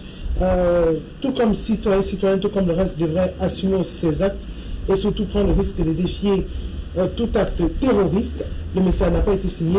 Un autre message, on va rapidement le lire. Bonjour le panel, bonjour les fans de MTM. Je pense que la question de changement concerne tous les Camerounais. Le message est venu plusieurs fois. Il faudrait préciser que ce numéro qui s'affiche au bas de l'écran, juste pour les SMS, vous ne pouvez pas appeler. Aujourd'hui, fait exactement 2 mois que le président Maurice Kamto est justement à résidence surveillée. Je demande donc aussi aux représentants du RDPC sur le plateau d'apprendre à dire la vérité. Il doit savoir que les menteurs iront en enfer. 1 Corinthiens, chapitre 6, verset 9 à 10. C'est M. Mba qui nous envoie le message. Bonjour le panel, très intéressant, surtout le monsieur du SIF, très lucide et pertinent en dehors du rapprochement que ces groupes font avec le MRC. Justifier le terrorisme est une aberration. Alain et Bois nous envoient le message. Alors bonjour à vous sur le plateau. Je ne suis membre d'aucun parti politique, mais que monsieur Jean-Paul et le monsieur en rose, monsieur Biol, Mathurin Biol du SDF, fassent l'effort d'être cohérents et d'harmoniser ce qu'ils disent et la réalité. Il faut à un moment laisser les arguments des ventres affamés et parler des vrais problèmes du Cameroun. Maurice Kamto a été coopté pour servir l'État du Camer pour un but précis. Ludovic Chris signe le message. Salut la télévision, il y a tellement de messages, on va rapidement les lire. Salut la télévision. message à la télévision. La crise anglophone est un cas qui devrait être tué à la base. Ces gens sont déterminés dans leur but, ce qui veut dire que les sujets en question doivent déjà être traqués et punis avec des méthodes autant jadis. Nous sommes fatigués des débats toute la journée, passés aux actes. Nature, il faut agir maintenant, rigoureusement. C'est l'artiste Dombi Douala, quartier Boko Village, qui nous envoie le message. Bonjour le plateau, s'il vous plaît. Le MRC prend le pouvoir. Va-t-il dépénaliser le nudisme? Ce geste montre la moralité et le passé de ces moments. Aline Bastos a envoyé le message. Un dernier message et puis on va prendre la suite. Rapidement. Bonjour le panel. Très belle émission. Laissez-nous avec les débats politiques. Le MRC doit nous laisser comme ça. Vous nous avez trompé durant des années. Vous n'êtes pas allé aux élections. Que le pouvoir prenne les choses en main. Il n'y a pas de parti d'opposition au Cameroun. Il n'y a qu'un seul parti qui continue de faire comme avant. Nous sommes fatigués. Aller jusqu'à 50 ans. On en a. Je vais pas lire la suite du message. Rapidement donc, on va prendre le troisième sujet de cette émission. Il s'agit du sport. Et je vais commencer par les personnes qui sont venues spécialement pour ce sujet-là ce matin. Alors, je commence par vous, Monsieur Serge Kwam. Alors, il y a une situation qui perdure depuis plusieurs semaines déjà. D'autres ont décidé de l'appeler le bras de fer. FECAFOOT, Ligue professionnelle de football. On a vu la Ligue qui a fait appel à la suite, on est réuni avec le ministre des Sports et de l'Éducation physique, le professeur Nassisma. Un, organisé par la Fédération camerounaise de football, l'autre par la Ligue, jusqu'à l'ordonnance du TAS qui est FIFA. Mais est-ce qu'une correspondance peut être au-dessus d'une sanction, d'une décision de justice? Pour répondre aux événements, vous voyez bien qu'il y a tout un ensemble de choses qu'il faille bien éclairer pour ceux qui nous suivent. La LFPC déjà, que vous appelez Ligue, c'est une émanation de la fédération. Si nous nous fions aux lois qui régissent l'activité physique et sportive chez nous, la Ligue, c'est un amendement de la fédération. Donc c'est la FECAFOOT qui a reçu l'agrément de l'État pour gérer le football au Cameroun. Donc a trouvé une nébuleuse. Une nébuleuse qui s'agissait de quoi? Il y avait une confrontation réelle au sein de la LFPC elle-même. Et c'est elle qui continue aujourd'hui, mais sauf que les gens préfèrent l'appeler conflit LFPC-FECA, qui est là, qui a été en déphasage avec son conseil d'administration dans un premier temps. Et le même président en déphasage, ou ce que la FECAFOOT a remis en place en 2019, vous verrez bien que c'est le conseil d'administration de la LFPC qui fait tout. Mais il y a un rebondissement dans cette affaire qui est allé plus loin que ce qu'on pensait. Le 29 octobre, nous savons tous que la loi qui régit l'activité physique sportive encore au Cameroun donne le droit, en son article 46, petit g, alinéa 2, à la FECAFOOT. C'est elle finalement qu'on épingle. Et la FIFA qui est sa tutelle a pris une position qui n'était pas d'aller à l'encontre de la décision. Et nous savons tous que depuis le 18 novembre dernier, il y a eu un courrier du secrétaire général de la présidence de la République qui instruisait le secrétaire général de la primature d'interpeller tous les protagonistes de notre football dans le but de mettre cette affaire au clair et mettre la lumière. Seulement ça reste une affaire du service public. Donc vraiment c'est la situation telle qu'elle est et maintenant on peut chacun par rapport aux questions ou compréhensions qu'on peut en faire en débattre. Alors Serge, comme vous avez qui dépend de la Fédération camerounaise de football, aujourd'hui on parle là, comment comprendre cela alors que certaines sources indiquent que la Fédération s'en tient à la correspondance de la FIFA et annonce même qu'elle ira jusqu'au niveau du tribunal. La justice et les sentences de la justice, il faut dire que c'est la saison dernière, il y a un an, où la Fédération, puisque la Fédération est l'organe qui gère le football au Cameroun, c'est-à-dire que vous avez des organes internes, vous mettez en place des statuts et des règlements qui vous lient avec ces organes et qu'il faut les respecter absolument. C'est dans ce sens-là que la Ligue, la LFPC, parce qu'on personnalise sur la LFPC a été dissoute par la Fédération il y a pratiquement un an et que la Fédération a décidé de s'occuper du football parce qu'elle n'était pas satisfaite de la façon dont la LFPC gérait le football. Mais sauf que quand aller jusqu'au bout, il faut bien expliquer pour le là-bas, le commissaire le gars dit vous rentrez à la Fédération. Une fois que la LFPC a gagné au niveau du CCA, la Fédération n'était pas contente de la faire au TAS. La Ligue. C'était pour que je sois clair, c'est la Ligue. Non, Non. La CCA, la LFPC. Mais la Fédération est allée au TAS. Et au TAS, la LFPC a gagné au TAS et il fallait remettre dans la sanction à cette sanction qu'elle a prise. Vous voyez bien, normalement, dès le 18 de l'année dernière. Donc, mais sauf que l'État les a réunis, la Fédération l'année dernière, ce que la LFPC a fait. Donc, mais sauf que depuis là, on voit qu'il y a des difficultés de mise en place. Aujourd'hui, le secrétaire. Oui, je comprends. Mais la justice a donné raison, comme la LFPC, une fois de plus, pour demander qu'il faut absolument que ces sentences soient appliquées. C'est un État qui, avec l'État, donné le pouvoir à tout, sur tout l'étendue du territoire national, qu'il faut absolument que ces sentences soient appliquées. Et il n'y a que la LFPC qui doit essayer de sortir de cette situation de justice. Même si la LFPC a gagné aujourd'hui, il faut quand même que chacun mette un peu de vin, un peu dans son vin, qu'on essaie de progresser parce que ça perturbe le football sérieusement. Les actions pour la compétition du champ qui va arriver dans la LFPC, je pense qu'aujourd'hui, si on continue dans ce sens-là, ça veut dire que le championnat sera bloqué complètement, mais en même temps, avec ce qui est sorti de la fédération, parce que tous les propos sont clairs, et tout à l'heure avec les panélistes. Aujourd'hui, que réclame la fédération? Elle a géré la transition, la normalisation pendant une période où la justice revenir dans le sport. Voilà, il faut qu'on explique bien pour que les autres panélistes comprennent, peut-être pour ceux qui ne sont pas assez édifiés. Qu'est-ce qui bloque? Ce n'est pas la fédération qui bloque à spécifier comment on va la rétablir dans ses droits. Ce qui se passe malheureusement, c'est qu'après l'avoir rétabli dans ses droits, ça voulait dire quoi? Ça voulait dire que logiquement, le champion du Cameroun actuel, qui est Pidaï Bamenda, est considéré comme étant même relégué en Ligue 2. Parce que dans ces championnats-là, il devait être relégué. La centrale de New Star vient encore compliquer la situation, parce que ça dit que New Star qui était relégué ne descend pas. Par conséquent, la sentence qui est venue dit qu'on a passé une saison à évoluer pour rien. C'est ce que la sentence du TAS en fait dit. Seulement dans l'application de cette base, considérer que le chef de bon ton cas à la sortie du ministère des Sports, que les partis que sont la LFPC et la Fédération, qui sont des conflits internes avant. Le conflit interne venait du fait que le conseil de la LFPC ne peut pas descendre au niveau du TAS. C'est-à-dire c'est appuyé sur le fait que le conseil en question a pris une décision par rapport au conseil pour délibérer et faire que son club soit relégué. Au niveau de la fédération, commission de recours, il a eu raison, mais sauf que la fédération a rendu, il a pris un membre de la LFPC qui est venu témoigner en faveur du conseil d'administration dont est victime Moustar. Il n'y a pas eu un rapport, mais à la base, il y avait un problème dans le règlement. Ça voulait dire quoi? Que les gens, pour les autres clubs qui sont fondeurs, c'est que vous avez entré dans un antagonisme entre eux. Qui doit faire l'arbitrage? C'est la fédération. Et c'est dans cette logique que la fédération a appelé le président de la LFPC, lui dit, à lever le verrou. Pour faire l'économie de procédure, dans les textes de la LFPC, il est prévu que le secrétaire général doit être, toi, ce que tu as comme mission, dans les 30 jours, comme ton conseil d'administration peut fonctionner pleinement.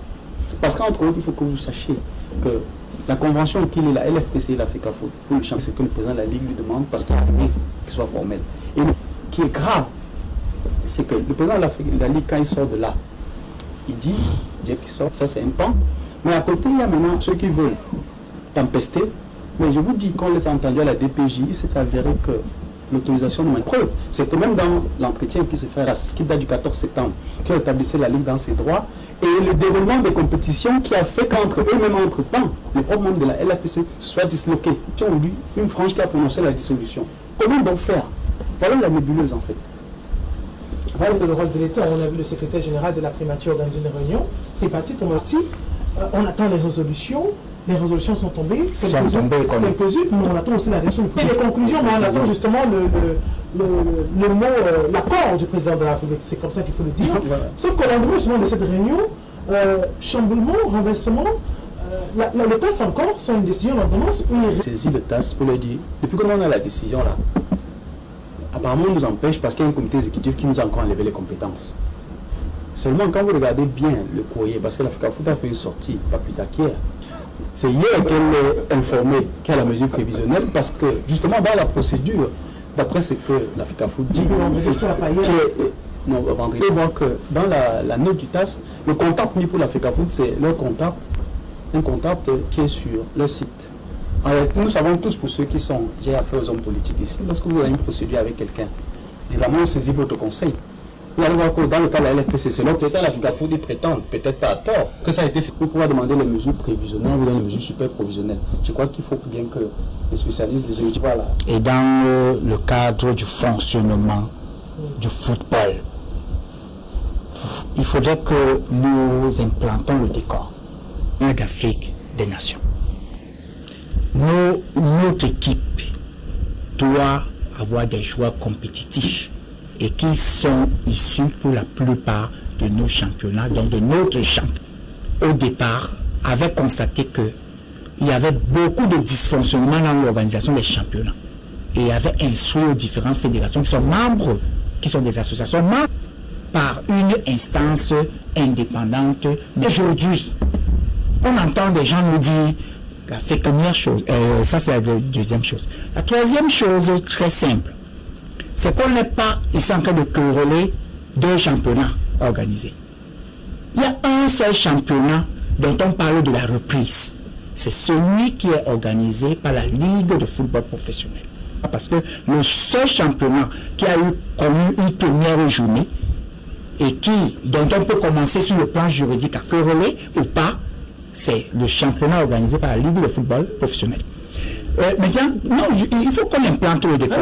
Alors, dès qu'on a donc implanté tout ceci, et que les uns et les autres entrent dans la cacophonie juridique, toutes les associations membres de la FIFA se sont engagées et sont applicables immédiatement. Maintenant, le tribunal arbitral de sport a rendu une décision. La Fédération camerounaise de football a pris acte de pouvoir l'appliquer.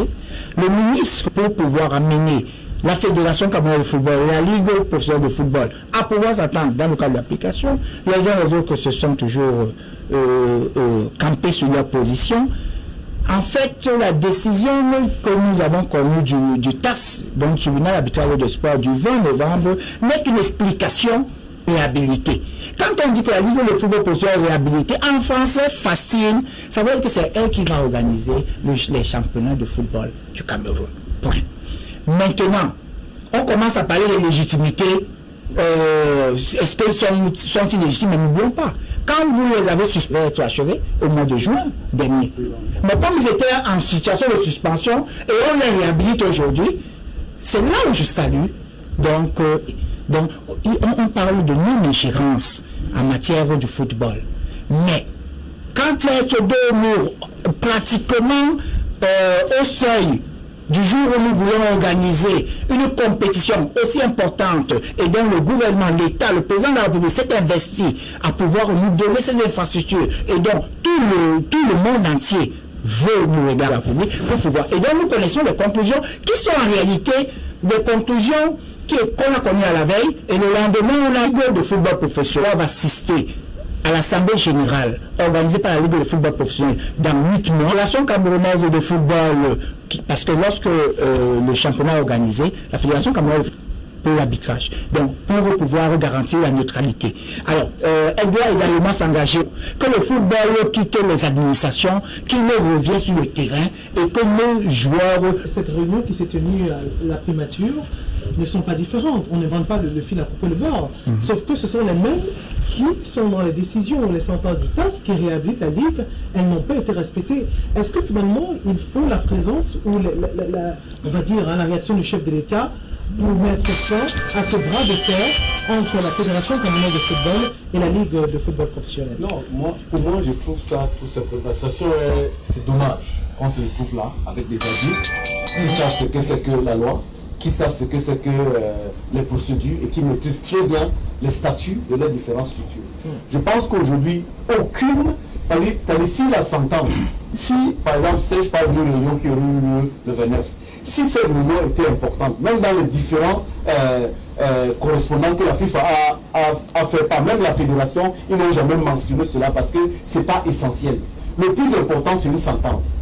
Et les correspondances, que ce soit les interventions de la FIFA. Je vous rappelle que la FIFA a organisé une visioconférence le 13, d'abord, et puis après, c'était difficile. Elle a été reprogrammée pour le vendredi.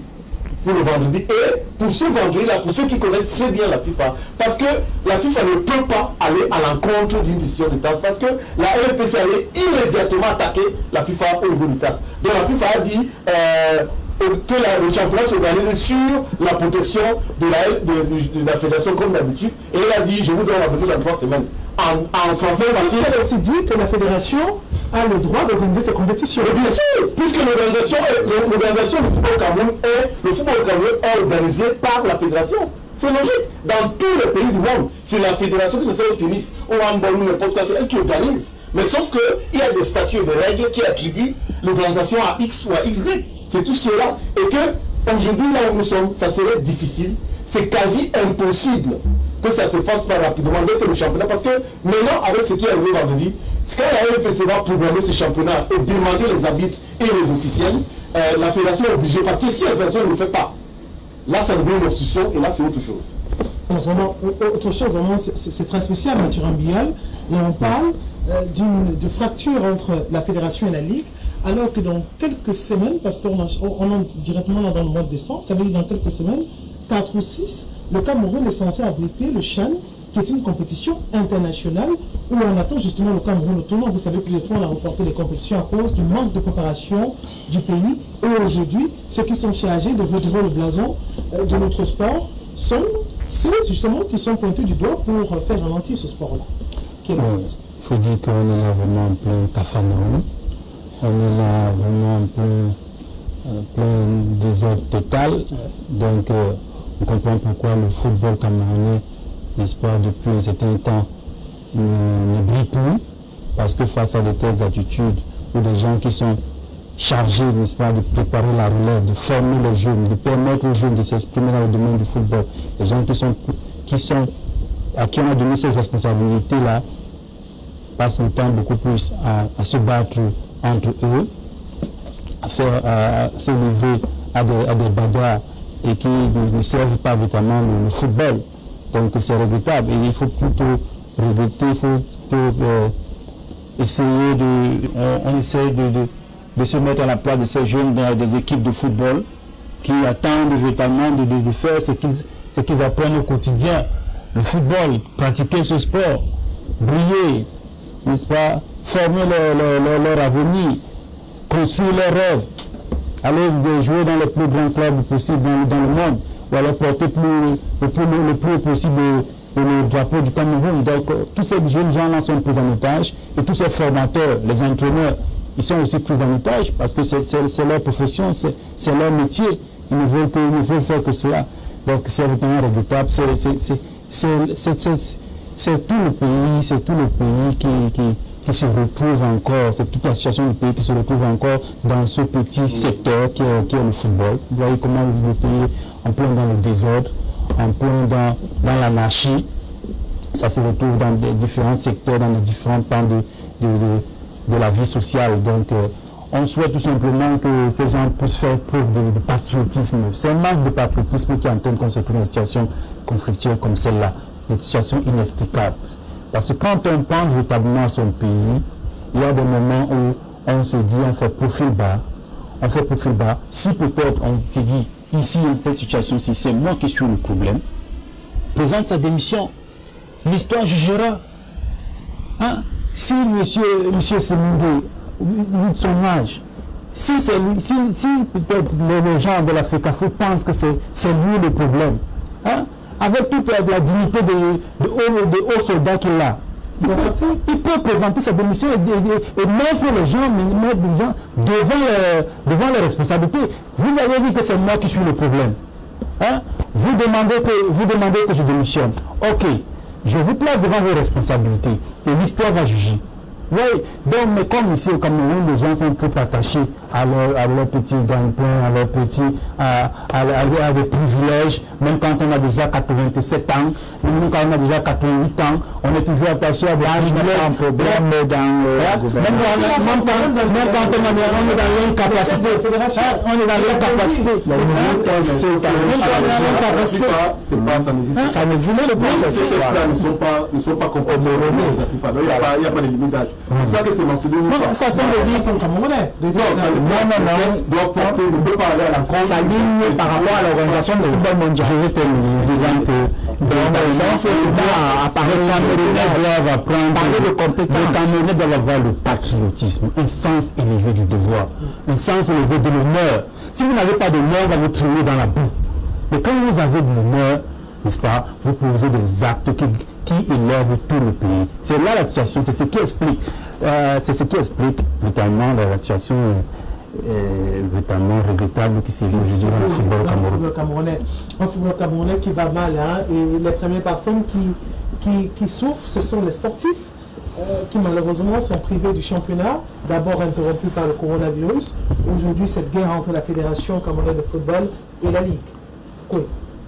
Le pays de Paul Biya, le pays de Samuel Eto'o-Fils, malchance ou malgouvernance. Voyez-vous, le sport qui ne devrait en réalité pas être politisé est malheureusement, et contre toute incongruité, politisé au Cameroun. Est-ce une question de positionnement? Est-ce une question de personnification? Est-ce que le général Sémengue est pour autant le problème? Est-ce que c'est le président de la FECAFOOT qui veut user de tout son pouvoir? Toute cette question revient à une seule chose, c'est qu'en fait au Cameroun, quand on est nommé, du moins, quand on a atteint un stade où on a la main du pouvoir, on ne veut plus s'en débarrasser. Le copanéliste disait tout à l'heure, il a bien fait de ressortir les textes.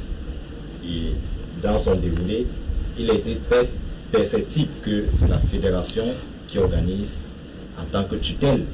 Et la ligue professionnelle est un démembrement.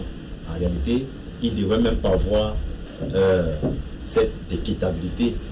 Pourquoi? Parce qu'on parle d'un patron et on parle de son exécutant. Mais sauf que dans toutes les associations du monde, ce sont les ligues qui organisent les championnats. C'est pas la fédération. Par exemple, puisqu'on prend le cas de la France, pourtant, on n'a pas vu la fédération, la 3F, organiser le championnat.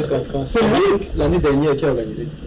Parce qu'il y avait un problème, on avait mis sur pied cet été. C'est pas la même chose. En cas, si on ne parle d'un cas normal, c'est la ligue qui organise le championnat. Oui, en tant qu'organe technique, justement. Mais je dis chapeauté par la fédération. Oui, toujours. Si on s'est donc entendu sur ce principe, sur ce préalable, on va donc comprendre que plutôt que de laisser la situation pourrir, tout à l'heure, M. Youk disait que le président refuse de s'ingérer. Mais aujourd'hui, le président est interpellé. Et nous, ce que nous posons comme question, nous en tant que footballeurs ou alors Camerounais, amoureux du foot, on se pose la question, qu'est-ce qui va changer sur le président Saint-Germain maintenant? Non, ici il est question justement de ce qui est bien pour les Camerounais, le sport. Je me serais attendu que l'organe exécutif du Cameroun serve de conciliant entre les partis avant que la situation ne pourrisse, parce que c'est possible. Mais c'est ce qu'il fait, non? Je dis bien que c'est ce qui a été fait, c'est ce qu'il fait. Parce qu'aujourd'hui, nous sommes en état où les partis sont radicaux. La fédération est radicale dans ses positions, la ligue professionnelle est radicale dans ses positions, et on a entendu parler des textes. Et on sait très bien la complexité en matière du respect des lois au Cameroun. Souvenez-vous de la commission mise sur pied par le MINSEC. Souvent venant des différents tribunaux, qu'on a envie de dire, nous ne sommes pas sortis de l'aubaine. Alors, nous interpellons simplement le président de la République et son gouvernement de nous épargner des procédures qui ternissent davantage l'image du Cameroun. Notre sport ne doit pas être pris en état. Déjà que vous savez que ce glissement de la canne, ça laisse un goût amer. Qu'on vienne entendre que les instances habilitées à organiser, à nous donner de la joie, sont à couteau tiré et nous ne sommes pas en train de voir le bout du tunnel. C'est une situation de trop et il faut que cela cesse. Alors, une situation de trop, Serge Kouam, à quelques semaines du CHAN, est-ce que finalement, au sein de la fédération, on est prêt à laisser les choses aller, être géré par la Ligue?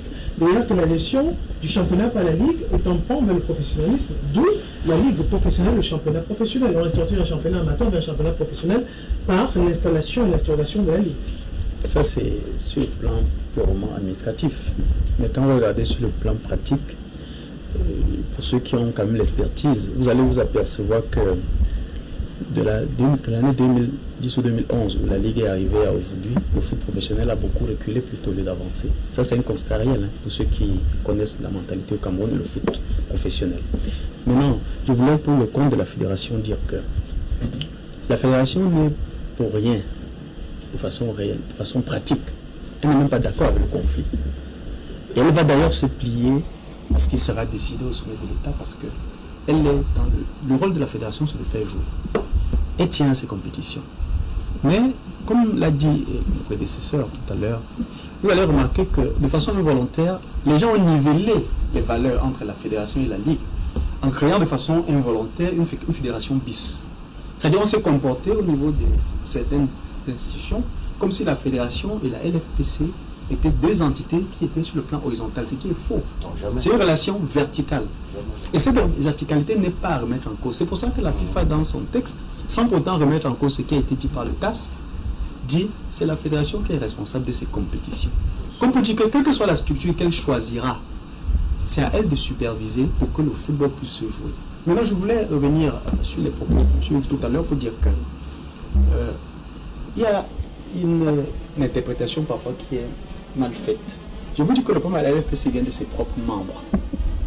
Quand M. Simon tout à l'heure évoquait le fait que la dissolution c'est quelque chose dont on ne peut pas parler, ce que vous ne savez pas, c'est que la LFPC a fait appel de cette dissolution à la commission de recours. Sauf qu'elle a été forclose par les délais, parce qu'elle est venue en retard par rapport au délai auquel il fallait faire appel. Vous pensez qu'un truc qui est aussi anodin, on fait appel à une commission juridictionnelle? Je dis non. C'est parce qu'on ne communique pas beaucoup pour que les gens comprennent. Parce qu'on sait que c'est un pan justement qui nuit aux intérêts de la LFPC telle qu'elle est dite actuellement. Et je vous rappelle encore ici que la frange des clubs qui a tenu cette réunion de Bancomo a fait un courrier à la primature pour exprimer réellement leur désapprobation de faire un championnat dirigé par le président actuel de la LFPC. Ils l'ont dit de façon formelle. Et s'ils le disent comme ça, ça n'a rien à voir avec la sentence du TAS. La sentence du TAS est venue dire qu'il faut établir l'FPC dans ses droits. Du 14 septembre à aujourd'hui, il y a forcément l'évolution des événements. Si entre-temps, les acteurs entre eux sont arrivés à prononcer la dissolution, sont arrivés pour certains à ne plus vouloir entendre parler à LFPC, ça veut dire que la structure au niveau du sommet de l'État qui va organiser ce championnat ne peut pas la LFPC telle qu'elle est, puisqu'elle est considérée pour certains comme étant dissoute. Ou bien il organisera un championnat avec une partie et pas d'autres. Ce ne sera pas le football tel que nous le voulons. Donc je pense qu'au niveau du sommet de l'État, il n'y a rien de mieux que de réunir les enfants du Cameroun autour d'une table, faire quelque chose, une convention qui va être signée de tous, où chacun va perdre un peu de quelque chose, et on va permettre dans la fédération de superviser tout cela, peut-être derrière un comité provisoire qui sera peut-être présidé par le même président de la LFPC, qui sait, ou n'importe qui, mais qui va prendre la connotation de quelque chose autour duquel chacun se reconnaîtra. Parce qu'il y a une partie, j'ai dit bien qui a prononcé la dissolution. Ça peut faire mal, mais c'est la vérité. Il dit quand même quelque chose d'important, c'est je crois que la Ligue ne pourra pas organiser son championnat dans ces conditions-là. Parce qu'on sait qu'il y a une bonne partie qui avait la fédération. Est-ce qu'on jouera un championnat avec la moitié des clubs? Ici, nous sommes au Cameroun, nous sommes dans l'éducation. On ne peut pas dire à haute voix à la télévision que ce que la justice dit est mieux. Non, pas le 14. Non, c'est ça. Vous avez parlé de Je sais. j'explique simplement. Elle a dit l'émission, on est en train de commenter. On ne peut pas dire que la sentence de justice, c'est zéro. C'est comme on vient de dire. Et vendredi, la justice a dit que la sentence là doit être appliquée. Et l'État du Cameroun, c'est-à-dire que quand le président de la République décide de sortir ce qu'on appelle les équatures, ça veut dire que cette sentence-là, tous ceux qui sont responsables de la justice doivent absolument l'appliquer sur l'étendue du territoire national. Je pense que c'est ça le plus important. Et je pense qu'on ne va pas revenir. Si on dit que la RPC allait mal depuis, je suis d'accord. Mais que devient la fédération? Qui doit s'occuper du football amateur qui ne s'est pas joué depuis longtemps? Qui doit s'occuper du football jeune qui ne s'est pas joué depuis très très longtemps? Donc vous voyez bien que moi je ne veux pas revenir sur les responsables de chacun. Moi je reste sur la sentence. La sentence dit que la RPC va oublier. Et c'est elle qui organisera dans tous les cas, puisque à partir de demain, depuis le 20, ça a été remis sur la table, et il n'y a que la LFPC, telle qu'elle est aujourd'hui, qui va organiser le championnat. C'est impossible de revenir, sauf si on veut dire que la justice, la parole de la justice n'a rien à faire. Et la FIFA ne pourra pas intervenir, parce que la dernière visioconférence, si vous suivez la lettre, la FIFA, les environs se retrouvent dans quelques semaines. Ça veut dire que quoi? En français facile, ça veut dire que la FIFA a fui. Puisque si elle essaie de s'ingérer ou perturber la sentence, elle-même sera frappée. Puisque même la FIFA, ce qu'il faut reconnaître dans le football, même un petit club au quartier qui est reconnu peut attaquer la FIFA au niveau du TAS. C'est ça la réalité du football. Et la LFPC et la fédération n'est pas la mère ou la fille ou notre cousine. Ça, c'est des choses qui n'ont pas de droit. Nous sommes en droit. Et en droit, on regarde les statuts, on regarde les textes. Et c'est à partir des textes qu'on vous donne au TAS qu'on essaie de faire un jugement. On ne juge pas sur on a dit que le communiqué a dit que non, c'est pas ça. On juge sur le fait, sur les textes et on rend justice. Et ce qui a été fait. On attend donc finalement encore la suite de cet épisode, dans cette série qui oppose la Fédération camerounaise de football à la Ligue de football professionnel du Cameroun. Et c'est avec justement, c'est ainsi que nous terminons cette émission, très belle émission. Merci à vous, M. Pro du MRC, Simon Moukete, M. Mathurin Biol du SDF, Monsieur Serge Kwam, c'est fait un plaisir d'être là, représentant de la Fédération, j'ai envie de le dire. Et vous, Monsieur Jean-Claude Liouf, représentant du RDPC, c'est fait un plaisir d'être en votre compagnie. Vous retrouverez la rediffusion de cette émission ce soir lorsqu'il sera 21h. On se donne rendez-vous dimanche prochain pour une nouvelle émission de Politiquement Incorrect. La suite des programmes se poursuit sur la télévision.